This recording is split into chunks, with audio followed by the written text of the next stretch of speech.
everyone, welcome to Tokyo Kitchen Japanese cooking class. This is Yoshimi. Today I'm going to show you how to make sweet potato.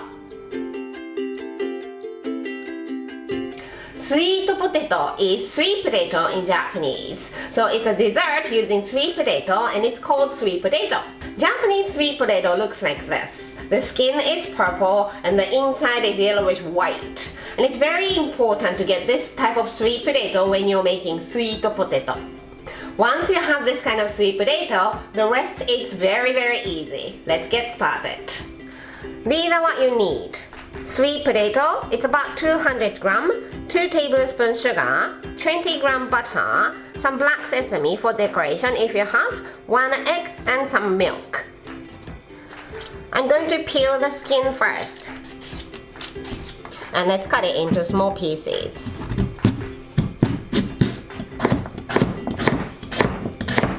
Put it in a bowl that you can microwave and add a little bit of water. It's about 1 tablespoon so that it doesn't dry out. And let's cook it in microwave. I microwaved it for 6 minutes, so let's see if it's nice and soft. If toothpick or fork go through easily without any resistance, that means it's cooked. Yep, it's cooked, so let's mash it. Let's mash it until it's nice and smooth. When it's completely mashed, let's add butter and sugar.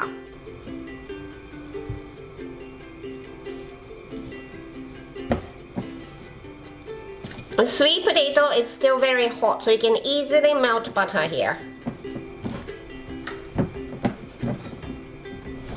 Sweet potato is nice and smooth, and now I'm adding some milk. I want to make this nice and creamy, but hard enough to make shapes. So let's start with 1 tablespoon. Another 1 tablespoon.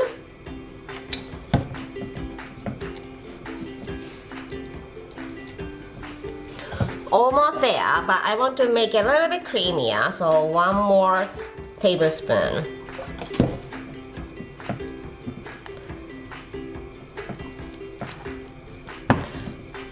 This is the texture you want to make.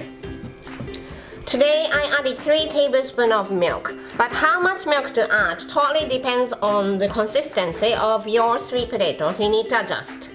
You may need only 1 tablespoon or you may need 5 tablespoons. And if you use heavy cream instead of milk, you can make it richer. Now I'm making it into sweet potato shape. And I want to make 6 sweet potatoes, so let's cut it roughly into 6. Like this. With your hands. Let's form it into sweet potato shape. Like this. And put it on oven sheet covered with parchment paper. It's easier to form with wet hands, so before you move on to the second one, wet your hands again. All formed into small sweet potato shape. Beat 1 egg in small bowl. Now I'm putting this beaten egg on each sweet potato. This creates nice glaze. This is totally optional, but if you have, let's put some black sesame. And I'm going to bake this for 20 minutes in the oven that I have been preheating over 200 degrees Celsius or 400 degrees Fahrenheit. Bake for 20 minutes until it's nicely browned and sweet potato is ready to eat. It's good to eat while it's hot, but it's also good to eat when it's completely chilled. That's all for today. Thank you so much for watching. More videos coming up, so don't forget to subscribe and turn the notification bell on so that you don't miss anything. Bye!